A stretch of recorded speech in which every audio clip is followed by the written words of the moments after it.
Hello, and thanks for tuning in to the UAS Magazine podcast. I am your host, Anna Simet. We are here live at the UAS Summit and Expo in Grand Forks, North Dakota. I'm here with Dean Gorder, Director at General Atomics Aeronautical Systems. Dean, hello, and welcome to the podcast. Well, thank you. Glad to be here and look forward to the next 20 minutes. Me too, as well. Why don't we begin having you tell us a little bit more about General Atomics and what's in your business portfolio? Okay. So, General Atomics is a San Diego based company. It started back in the mid 80s. Two brothers purchased, believe it or not, the nuclear fusion reactor from Chevron, hence the name General Atomics. And they still run that. It's the only commercial fusion reactor in the US. And so that's still operating out in San Diego. Both of them were pilots and they had an interest in unmanned aviation. And so back in the late 80s, early 90s, the Air Force had a need, and the Blues Brothers, no pun intended, actually met that need with an aircraft. And now the largest part of the portfolio for GA is aeronautical systems, which is the manufacture, sales, and training of large scale drones. Okay. Well, what is it that you do there? So I actually manage the primary training facility for General Atomics. It is based out at the Grand Sky facility at the Grand Forks Air Force Base. We also have a facility, a simulator facility in Grand Forks proper.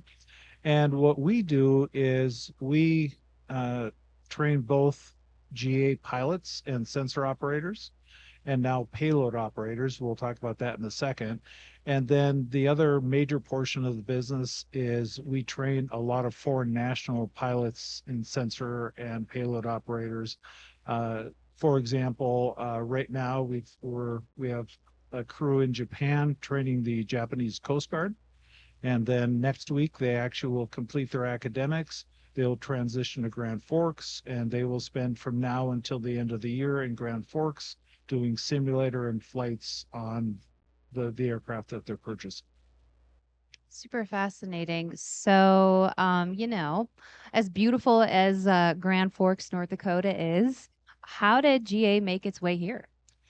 So you got to go back about 15 years for that. And so, and if you think about that time, that was there was a lot of activity over in certain parts of the world using drones.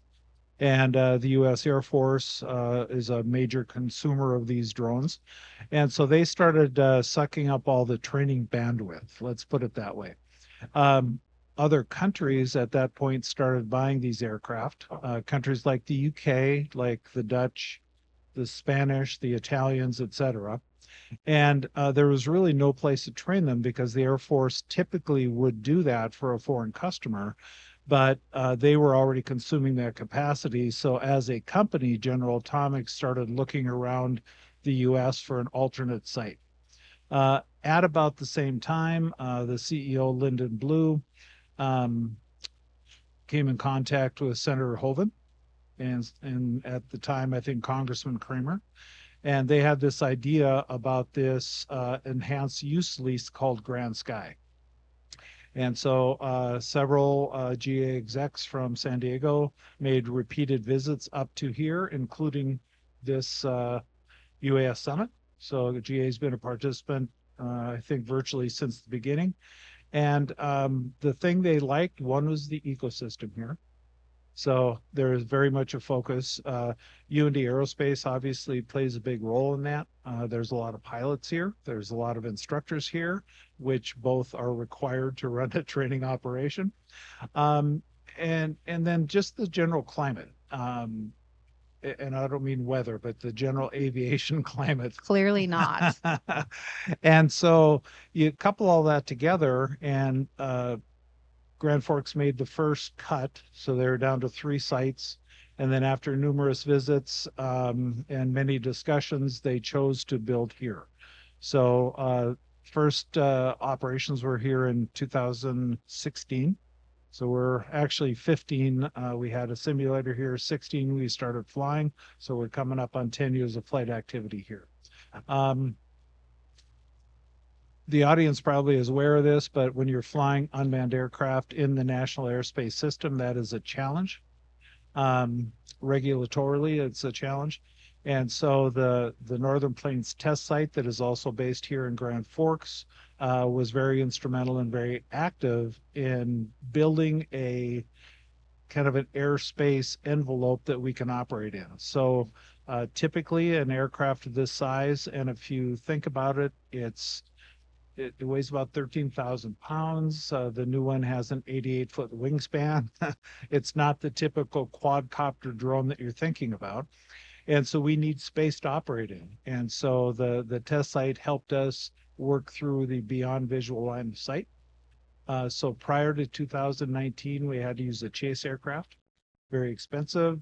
In my view, you're actually introducing risk because now you have another airplane in proximity to the drone. So in 2019, or since 2019, we have not had to use a chase plane due to a program called Beyond Visual Line of Sight. And that is run from Grand Sky. The UAS test site had a lot to do with it, and it's just a very effective tool. And the goal is that needs to spread across the whole US and be done with chase planes and open up the airspace to unmanned vehicles all over the place. Very well explained. Thanks, Dean. How about you tell us more about the primary activities of GA that occur in North Dakota? Okay. Specifically in North Dakota, I mentioned the training. So, for example, I mentioned the Japanese will be here next week. We currently have students from the Netherlands here. And then GA itself has a large cadre of pilots, sensor operators, and payload operators. So any given week, we do roughly 20 to 25 courses. It might be 10 students, it might be 20 students, depending upon the week. Some come and do multiple courses, but we actually physically do academics, flight training, or simulator training, and flight training. So we fly every day we can here. A day like today, low overcast, potential icing in the clouds. We're currently not flying right now, but in about a month, we will start a test, which is the second part of our project or our responsibilities here. We'll start a test with a new aircraft, and it's called Flight into Known Icing. So if you get on an airliner, that aircraft is equipped to fly in and out of ice. They've got de-icing or anti-icing mechanisms. So the new aircraft, the MQ-9 Bravo, has that capability. And so we'll be doing all the testing here at Grand Forks over this winter to get that certified by the FAA. Okay, you talked quite a bit about your training. Anything else you want to say about in terms of your customers who you train here at Grand Forks? We are at the front end of a very large bow wave of training. It's the best way to put it.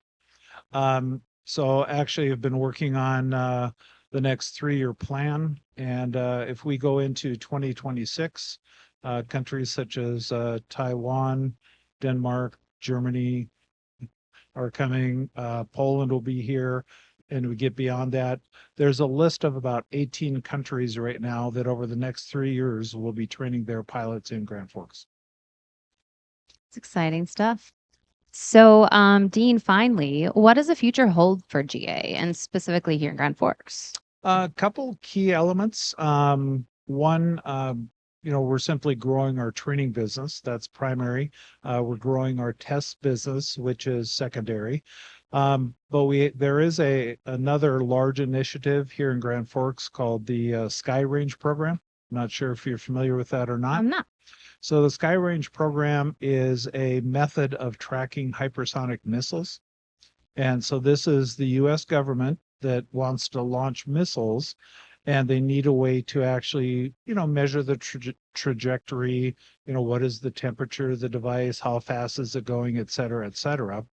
So General Atomics is very involved in that. And so we currently have about 8 aircraft that are U.S. government owned that we'll be rebuilding. Or I shouldn't say it that way. We'll be putting together, test flying them, getting them ready, and then they will become a part of this, and they will be forward deployed to points around the world. And then when these missile launches occur, they'll use these MQ-9 Alpha airplanes to actually track the trajectory of the missile. So that's one growth area. Another growth area is that we're looking at a variety of ways to reduce costs for customers. And so one of the things that we will do is we'll be able to operate aircraft from Grand Forks, and the airplanes could be at virtually any point in the world. And I'll give you a good example. Excuse me. We trained a little over 100 UK Royal Air Force over the last year and a half. And when they graduated, I didn't even think of this, but when they graduated, one of the graduates came up and said, "This is the first time I've ever got certified in an airplane, but I've never seen the airplane." So the entire time, all the air crew were in Grand Forks. All the training was done here. The aircraft was in California the entire time. And so that model will become more and more expanded. And we see Grand Forks as very much a growth area as the hub where we could have ground control stations lined up for end to end for a long ways and be flying airplanes anywhere in the world. So that's another really strong future growth area. Some really cool and exciting things happening here in Grand Forks in this space. Dean, fascinating conversation. Anything else you want to say before we wrap things up? I think just, kudos to BBI. I've been coming to this for about 12 or 13 years. So I missed the first couple, but I've been to the rest. And as far as just the connectivity that this generates between various companies, government entities, et cetera, it's truly unmatched. And so in overall size, it's certainly not the biggest, but in absolute connectivity, this is a phenomenal show for us. So I just want to thank BBI for that. Thank you so much for the kind words. And thank you for being here and for doing this podcast. All right. Thanks. Yeah, thank you so much. And to our viewers, thank you so much for tuning in. We'll catch you next time.